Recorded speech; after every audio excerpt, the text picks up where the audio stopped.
Welcome back to Real Talk for an Unreal World podcast. I appreciate everyone coming back every week and learning something new, getting some information, or just hearing about an experience that might work in your own life. That's everything that this podcast is about. I experience things in my life, I reflect on them, and then I share on them. And in this episode, I want to talk about how we can see energy. And I want to talk about what energy is, like the application of energy inside of ourselves, and how when we tune into that energy, how that can shape what we attract around us.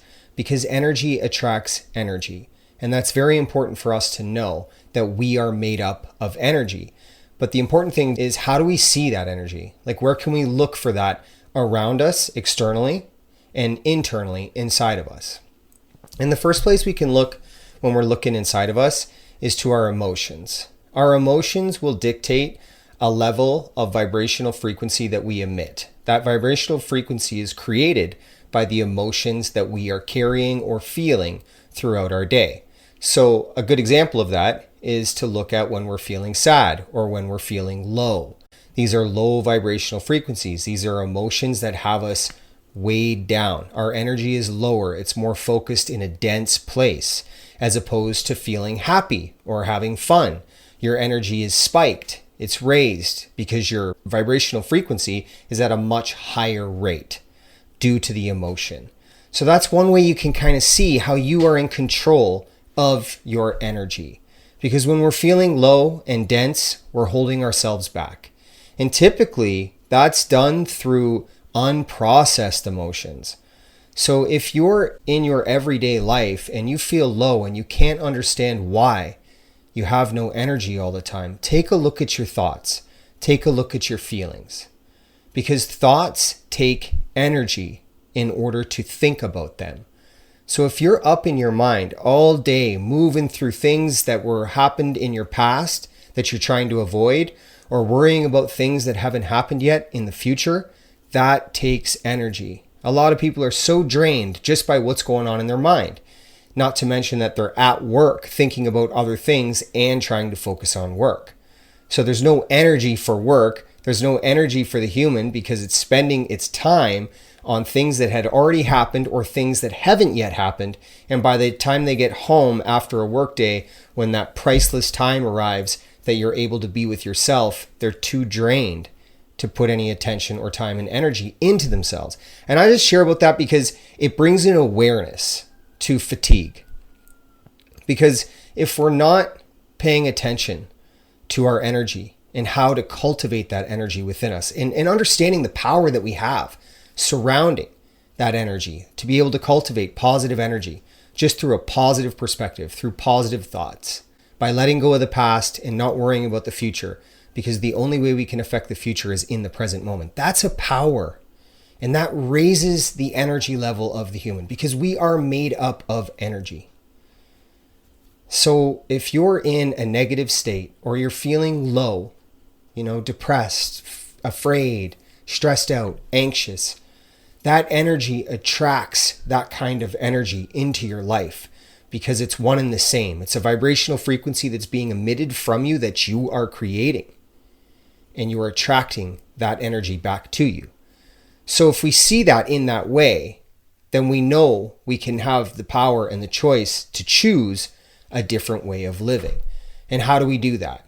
Well, when we're talking about emotions and that field of energy, normally it's because we do not want to feel feelings that are uncomfortable to feel, or surrounding experiences that happened in our past.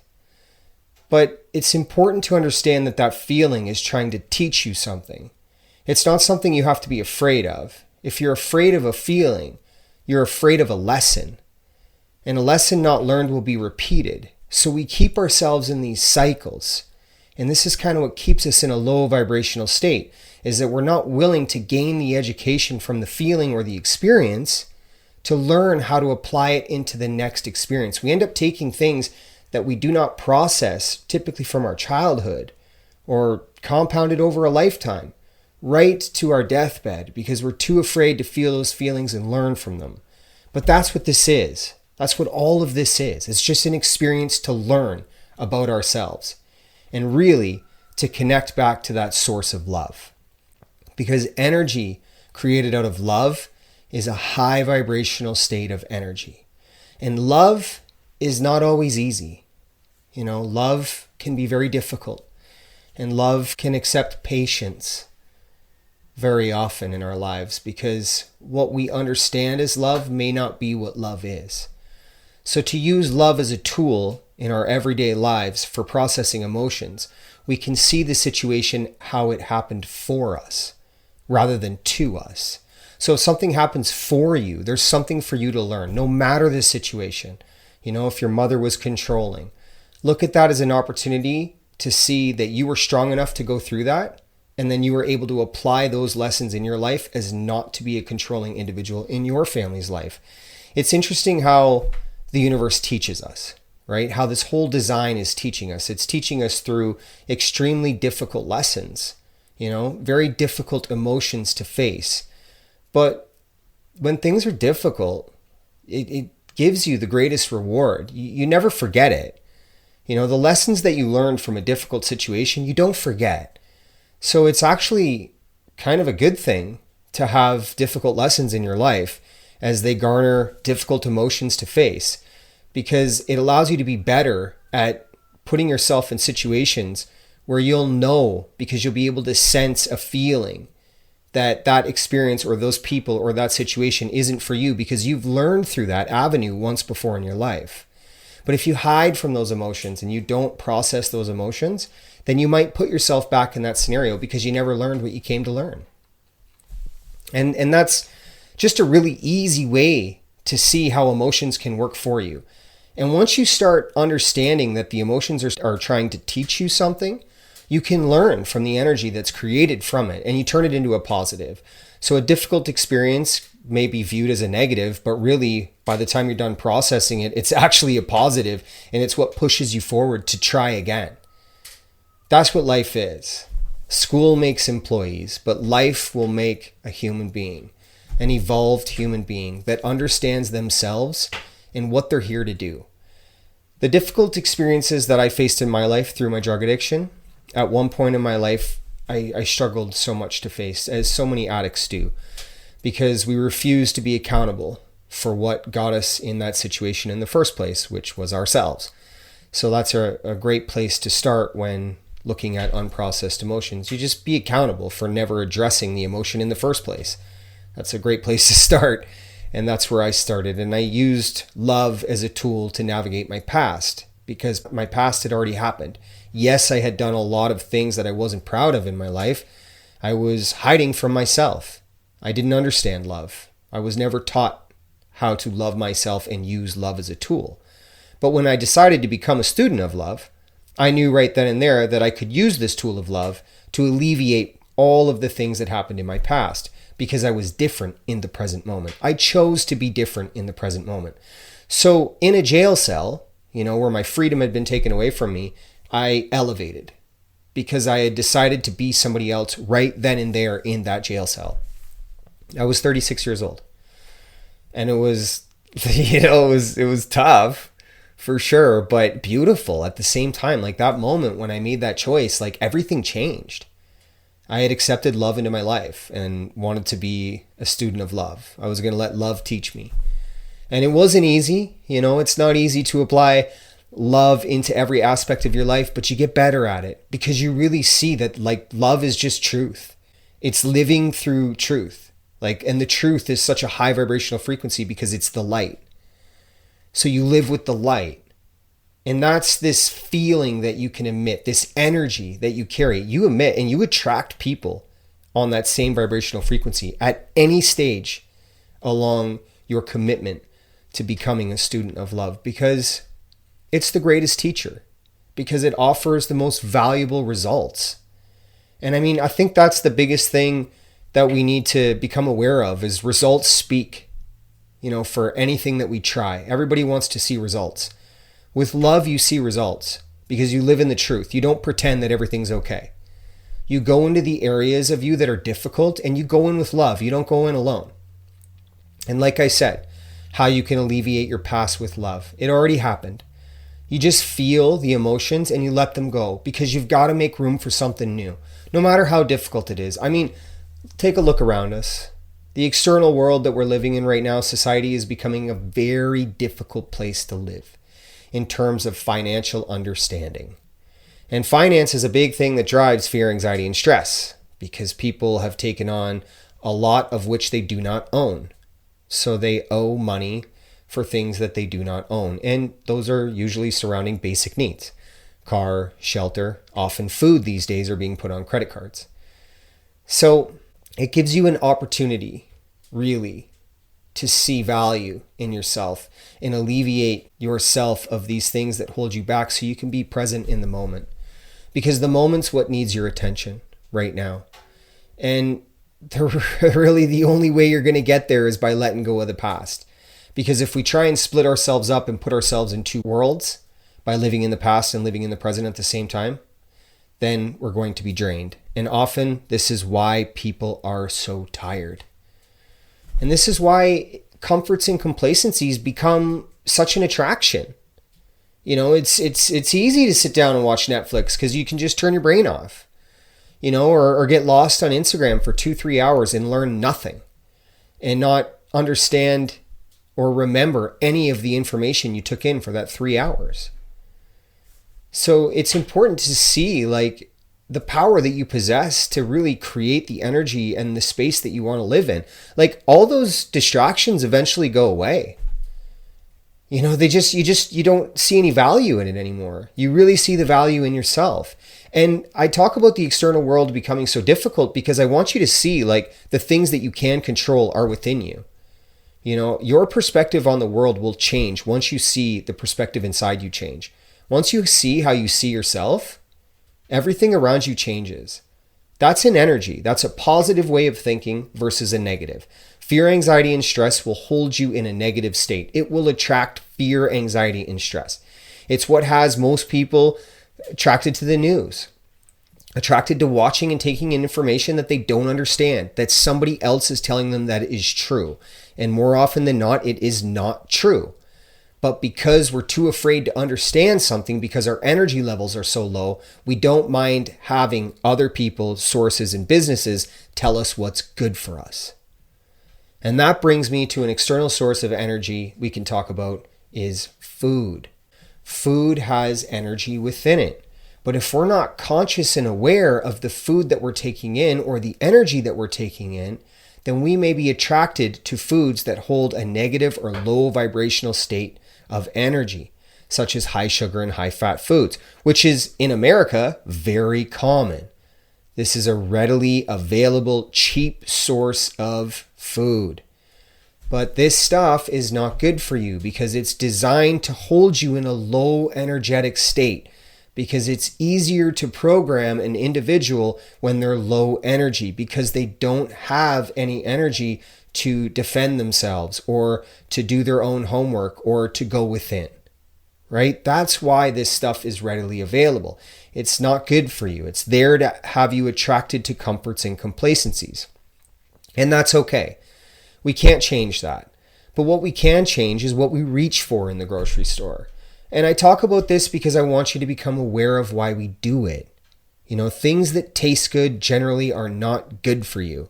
High sugar, high fats. But we practice that as being an acceptable means of taking in energy. But a bag of Doritos and a tub of ice cream is not going to do anything for you. And that's really important for you to know and become accountable for. Because as the world becomes more difficult, people are attracted to high sugar, high fat foods to distract from the feelings that they're feeling on the inside, because the high sugar, high fat foods gives them a different feeling, which changes the energy. So this is why I really put this way, is because it's important to know how our energy is being created within us. Yes, through thoughts. Yes, through emotions. And yes, through food. So having that awareness and that practice, you know, like that's it. Like all I do is share about information, but really it's up to you to practice. I mean, when I made a choice to become a student of love, I had no idea how much my life was going to change. Like, you know, I walked away from a 23-year drug addiction. You know, I decided to become a different person in jail. Like, yeah, like that happened. But the road ahead was not easy. Like, it was not easy. The psychological behaviors and patterns that I had created over that 23 years, oh my gosh, for what was acceptable. It's no different than an individual who reaches for a bag of Doritos or a Hungry Man or, a frozen lasagna for food. It's a pattern of thinking that is detrimental to our growth. It's one and the same. It's something that has us feel anything other than that feeling that we do not want to focus on the inside. But love is something that doesn't allow you to go into these places alone. And it's with you the whole time, right? Because love is truth. So basically, it's just trying to teach you to be true to yourself. Like, that's love. That's self-love. Just be true to yourself. And then those around you benefit from it because you're honest and you're authentic and you give off that energy and you show up for yourself. And self-reflection is a part of your daily practice. I mean, I self-reflect the moment I wake up in the morning because I think about the day before and I just kind of go over it and I go, okay, like, I'd like to be better here, here, and here, and I accept all of that. I'm human. I come here to learn. So whatever I did yesterday already happened. It's just an opportunity for me to be better today. So that's the beautiful thing about yesterday is that it's gone. It's already happened. But if you start your day with that practice, it's like, okay, you're going to make mistakes and that's all right. So that takes a difficult low vibrational state or energy and transmutes it or alchemizes it into high energetic experiences, even though they're difficult. That's love. That's the power of love. That is the energy of love, the energy of authenticity, the energy of truth. It's really simple, but our minds have been programmed with so many behaviors and patterns and information that is not good for us. So it's our job to become accountable, to unlearn and let go of everything that does not serve us. And that's everything that is a low energetic state. Energy is everything. It's moving all around us. Think about the earth. The earth produces an energy, which is why the plants grow, the grass grows, which is why the animals coexist with the plants, the water, the air, and the sun. Take trees, for example. They take in energy from the sun and they photosynthesize it to grow. Humans are no different. We just think we're better than it. And we don't find value in going and sitting in nature and learning from it. But it's such a wonderful teacher because it's rich in high vibrational frequencies. It has so much positive energy because that's all it is. The earth is so resilient. I mean, think about what it's going through right now. Oh my gosh. Humans are destructive, because we're uneducated in the understanding of the coexistence of us and nature. We're no different than the animals. We need the earth and we need to work with it in order to really have this human experience. But somewhere along the way, we've gotten so busy and uneducated that it's okay to destroy it and see it as a way to incur profit. But when you get into this high vibrational state and you just go and sit out in nature and you just offer your gratitude to be here, because really, I mean, that's what it's looking for, is just gratitude. And how can we not be grateful? I mean, the earth under your feet is the reason we have this human experience. The air in your lungs is the reason we have this human experience. The water we drink, we cannot live without water, is the reason we have this human experience. And without the sun, good Lord, it'd be an interesting place to live. Very difficult, probably not probable. So the appreciation and the value that we can just get from the energy that the earth emits is a wonderful place for you to see energy outside of yourself. Cities have distorted the view of nature's energy. Everything that creates energy within the city is feeding off of that energy that it creates. So often we see people moving at such a fast rate. They're so busy. They have so much to do. They're always moving so quickly. Well, that's the energetic space that they're in. That's why cities move the way they do. Everyone is often very, very busy in the city. Not everyone, but most people, right? Because that's just the field of energy you've put yourself in. A chaotic, busy place. So there's very little time for stillness within. People do find it within the city, but it's quite rare. And that's a way to see your surroundings. And that's why when you go into a small town and everything's a little slower, it's difficult to be a part of because you're so used to the energy in the city. Now, that energy is often detrimental for humans' growth because the city just offers comforts and complacencies. Things that don't really have you connect with yourself because there's so much stimulation for you to connect with externally from you. And that's a really important thing to see. Is it of your creation or is it of someone else's creation? Something else, something inorganic, It's really important to see how that cultivates energy within you as well. Your creation will cultivate a high vibrational frequency no matter what you create. Even if you make a little dance up, like even if you dance in your house, you are creating positive energy. Even if you have no skills at all when it comes to artistry, but yet you put paint on a piece of paper and it looks like nothing, that is creating a high vibrational form of energy, because creation is a beautiful way to see energy. And it's something we all possess the ability to do. You do not have to be an artist to be creative. That is a misconception. They told me that in school. I wasn't good at drawing, so the art teacher just overlooked me. And actually that put me in a place where I never thought I was an artist. I struggled with that for years to understand like what it means to be an artist, because school told me if I couldn't draw, then I wasn't able to create. But that was incorrect. They took that power away from me because I gave it to them, because it was a misconception of the art teacher. But once I understood that creativity was born of my own free will, well, then I knew I was an artist and I didn't need validation from anyone. And that energy is what I create with. So it's beautiful. These are just tools for you to use along your journey, because I think it's important for us to connect back to the energy within rather than giving in to the energy that is around us. That is not of our creation. And we follow this energy that often isn't good for us.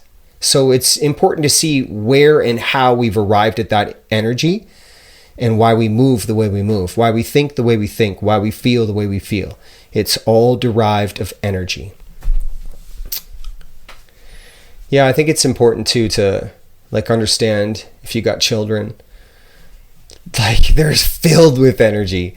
And parents try to slow kids down so often, or quiet them or control them or whatever it may be. But think of a child kind of like a puppy, like a puppy needs to run. And we know that as humans, you've got to, if you get a puppy, you're taking that dog out 3-4 times a day. You're going to let it run till it's tired. Well, children are the same thing, but they're puppies for much longer than a puppy, So to be aware of that and conscious of the role that you take on as a parent, and to show up for your children in a way that you just let them be them. Controlling kids will control their energy. And yeah, to a degree, we're here to guide children for sure, but to learn from the energy that they displace. They're beautiful teachers. That's a brilliant way to learn, is through your children, because they carry that connection to source that we're all looking to connect back to. And they're wonderful teachers how to get there, because their innocence is wonderful. It's us that fills them with fear, anxiety, and stress in society.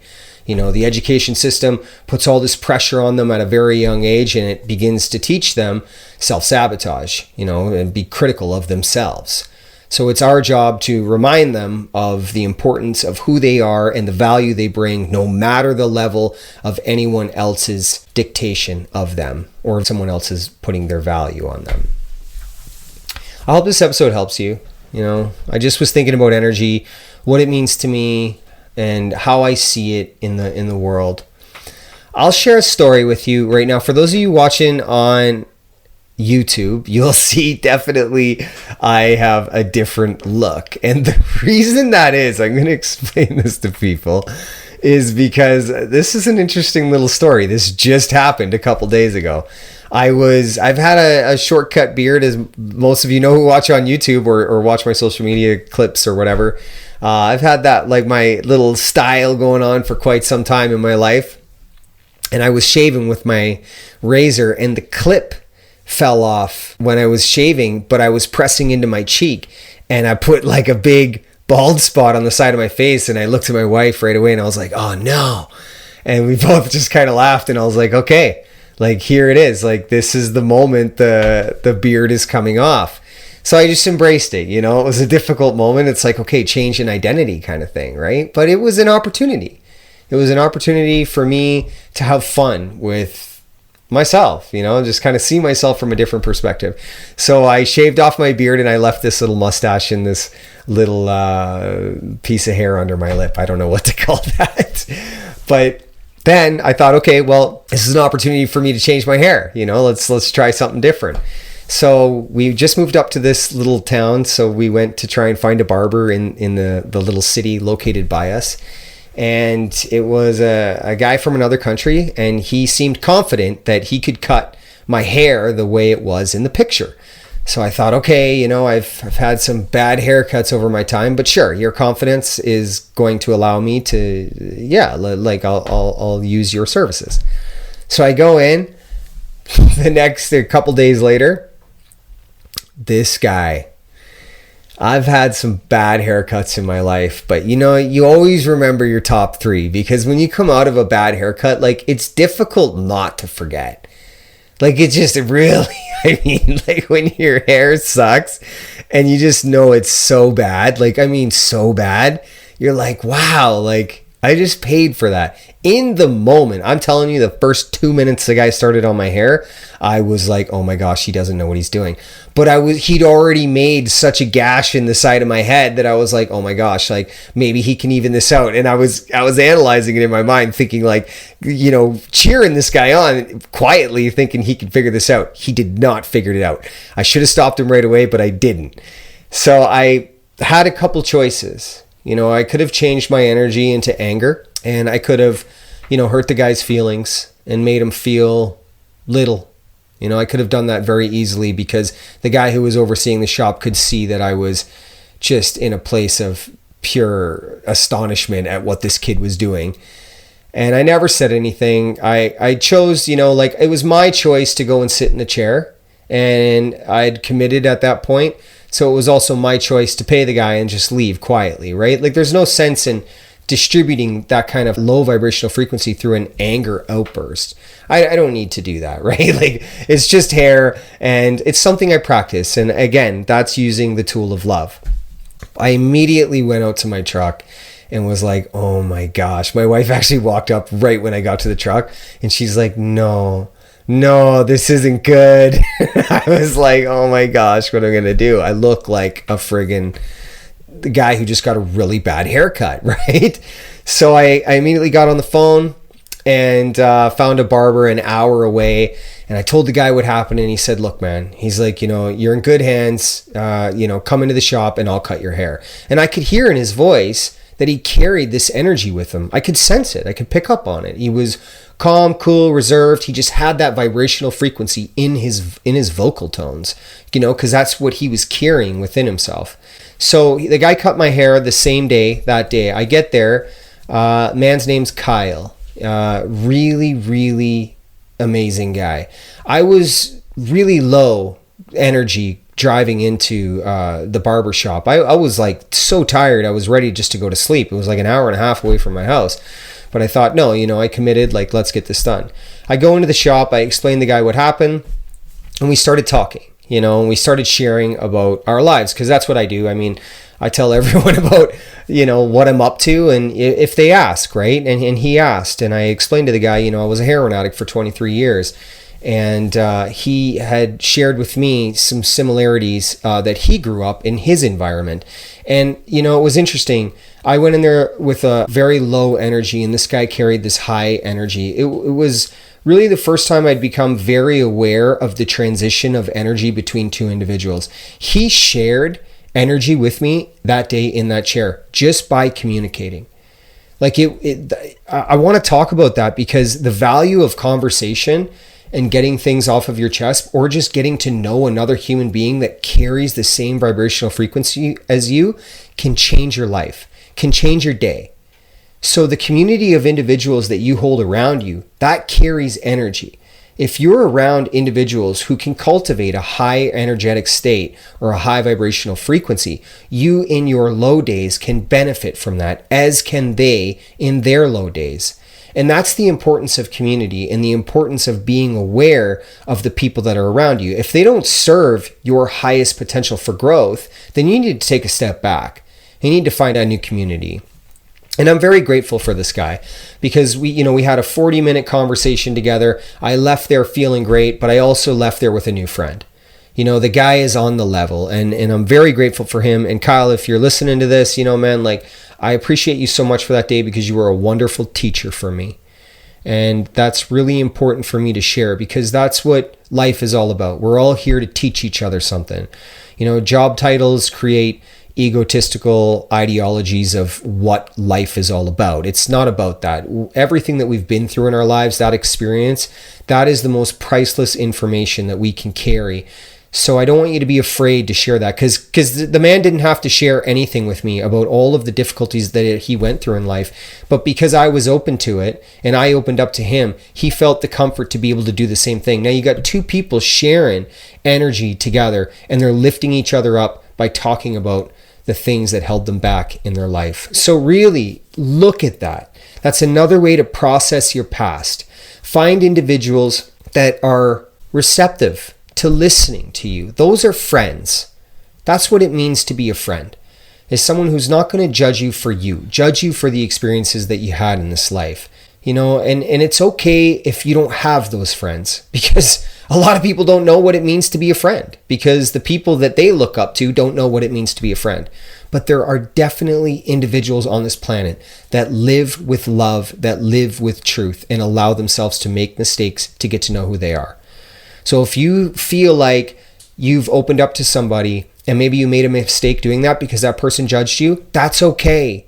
Use that with the tool of love to just navigate to another human being. Because if you got to talk about the things that are going on inside of you, and you feel like you can't afford a therapist or you can't afford a psychiatrist or something like that, you just need a community of individuals. And there's going to be somebody out there, if you change the way you think, that's going to want to hear your story. That being said, if you haven't listened to the episode 40 with Kelly Christine, it was the previous episode to this one. It is an absolutely fantastic story about how a woman transformed her past into who she is today. And that woman that she is today is an absolute warrior spirit. There was an immense amount of physical and sexual abuse that took place, born into a family of addiction. And she chose to not be a statistic and to understand love as a tool and apply that into her life and overcome all of the trauma, all of the past that most people would become a statistic and just become an addict after enduring. So if I can offer that episode to you to look into, to see how to process a past, it's really a beautiful thing. I just appreciate everybody for your practice. Always, that's my, my greatest gratitude comes towards your work. I can only offer ideas, share through my experiences, and plant seeds, or try and water a seed that was planted in you at a very, very young age, which was love. I just want you to water that seed, grow it, and learn how to use it again, because love is the medication. We just have to learn how to use the prescription, because it's the antidote for everything in our lives. We can self-heal, we can change our vibrational frequency, we can live in a beautiful time on this planet by just changing the way we feel and think. So I appreciate you so much for your time. My social media links are Real Talk for an Unreal World. That's Facebook, Instagram, TikTok, and Spotify or YouTube, whichever one you're watching on. Like, they're on all podcast platforms, is the podcast. So if you can't get to YouTube or whatever, you can listen to it on one of those. My Twitter is Real Talk, the number 4 Unreal. And my Gmail is realtalkforanunrealworld@gmail.com. You can message me with any questions, or I don't know, if you got something on your mind. For the social media, I cut up the clips and I put 1 minute, minute and a half segments throughout the week, just to give people something to think about, kind of give them a reminder of what this all is in this life, and to really believe in themselves and take back their power. So much love. I appreciate you so much.